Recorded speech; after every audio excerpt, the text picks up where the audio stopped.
Olha, sinceramente, é até estranho falar em maior crise do governo, porque o governo Bolsonaro ele está em constante crise. Só que a crise que está vindo por aí é das grandes. É muito grande. É a maior desde a pandemia, que ainda não acabou. E eu estou falando da crise hídrica, desabastecimento de energia, que é de fato um problema. O governo Bolsonaro ele é muito bom em criar crises, mas as crises são crises controladas, porque faz parte da política de Bolsonaro, que é a política do confronto. Você sabe disso. E como que o Bolsonaro faz? Ele ataca o ministro do STF e cria uma crise. Só que aí, para acabar com ela, ele simplesmente se retrai, escolhe um novo alvo, por exemplo, o Congresso, e começa a atacar o Congresso. Ele sempre faz isso. O problema é quando vem uma crise de fora, uma crise que Bolsonaro não criou, como no caso da pandemia, e agora a crise hídrica. É uma crise que ela foge do controle de Bolsonaro porque não foi criada por ele. E toda vez que nós temos uma crise que não foi criada por Bolsonaro, no caso da pandemia, o presidente ele é obrigado a trabalhar. E nós sabemos que trabalho e Bolsonaro são coisas completamente incompatíveis. A palavra trabalho não cabe no vocabulário do presidente da República. Quando ele vai pronunciar algo relacionado a trabalho, labor, trabalho, atividade, a dentadura dele até treme, porque ele não consegue falar. Ele riscou do dicionário dele. Se bem que Bolsonaro, enfim. Mas agora nós estamos diante de uma crise pesada. E nós temos que lembrar que lá em 2001, quando nós tivemos o apagão, o racionamento foi praticamente a gota d'água no governo de Fernando Henrique. Porque o governo já vinha sendo mal avaliado, já vinha sendo muito criticado, dólar alto, problemas com o mercado interno, tinha toda aquela questão econômica envolvendo o governo Fernando Henrique e o apagão foi praticamente a pá de cal que reduziu qualquer chance de José Serra ser eleito em 2002. Lula venceu, Fernando Henrique não conseguiu forjar o seu sucessor, o que é claro uma humilhação quando um político não consegue se reeleger ou forjar o seu sucessor.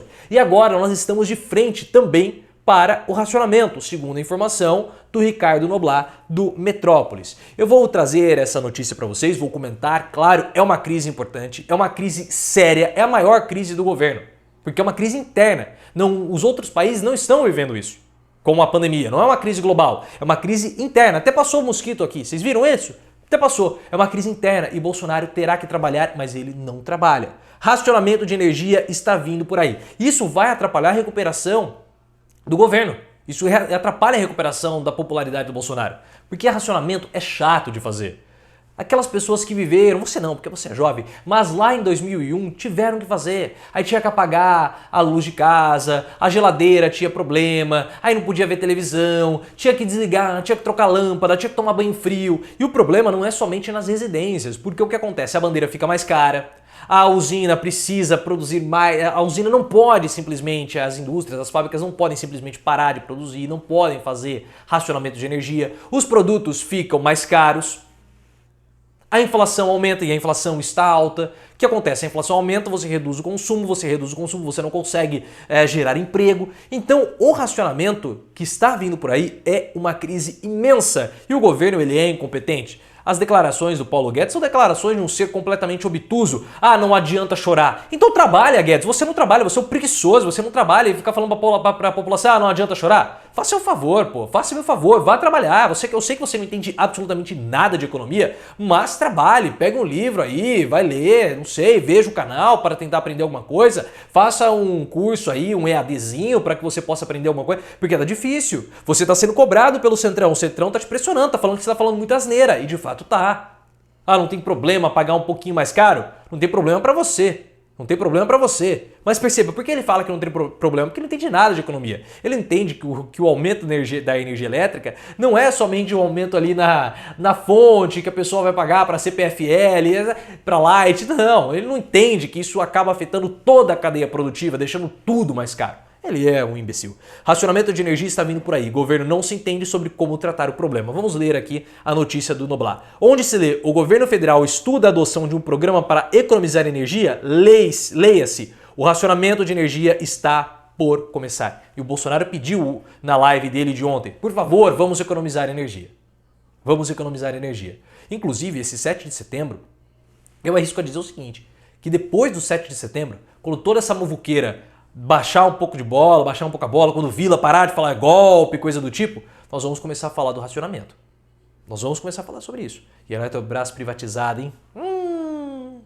A depender da chuva de outubro, poderá ser menos ou mais drástico, mas parece inevitável. À sua época, o presidente Fernando Henrique Cardoso tratou o apagão de energia como uma oportunidade imperdível para o país poupar energia. Os brasileiros, de espírito patriota, sentiram-se orgulhosos do desafio que tinham pela frente. Não se espere nada parecido de Bolsonaro e das inteligências que o cercam. Bento Albuquerque, ministro de Minas e Energia, interrompeu a viagem que fazia aos Estados Unidos e voltou às pressas para gravar um pronunciamento sobre o racionamento. O bicho tá pegando, essa é uma crise enorme. Essa é uma crise enorme. Enorme, porque aí é uma incompetência do governo. O que o governo vai falar? Ah, não posso fazer nada? Não tem jeito, né? Não tem jeito. Gravou como programado, mas o governo guardou a fala por enquanto. Se não havia tanta urgência assim, o ministro poderia ter ficado onde estava. Se havia, a fala dele já deveria ter sido divulgada. É tudo na base do improviso. É um governo incompetente, nós sabemos disso. É um governo que não tem controle, é um governo que essa forma milicianesca, é a República de Rio das Pedras, que não tem controle, não tem lei, não tem nada, não tem absolutamente nada, não tem comando, acaba sendo possível, propiciando a corrupção, como nós vimos na pandemia, como nós vimos com o Ministério da Saúde, da VAT, do Minguete, todo esse negócio. Nós vimos isso. Mas agora, o racionamento... Aí é o seguinte, pessoal, quando essa situação começar a pegar, agora, setembro, outubro, como que vai ficar a aprovação do Bolsonaro? Como vai ficar? Nós temos que ficar de olho na aprovação de novembro. Até lá o Centrão vai manter apoio ao Bolsonaro? Com o racionamento vindo? Vai ser um bom negócio se atrelar à imagem de Bolsonaro? Muitas dúvidas, mas só temos uma certeza. A crise hídrica, ela é uma bomba para o governo. É a maior crise interna que o governo Bolsonaro poderia não querer ter. É um governo muito incompetente para lidar com algo tão grande. Vamos ver o que vai acontecer, mas até lá, vamos apagando as luzes, porque se depender do governo Bolsonaro, todos nós ficaremos no escuro. Se inscreva no canal, ative as notificações, mas mesmo no escuro, eu vos trarei sempre a luz.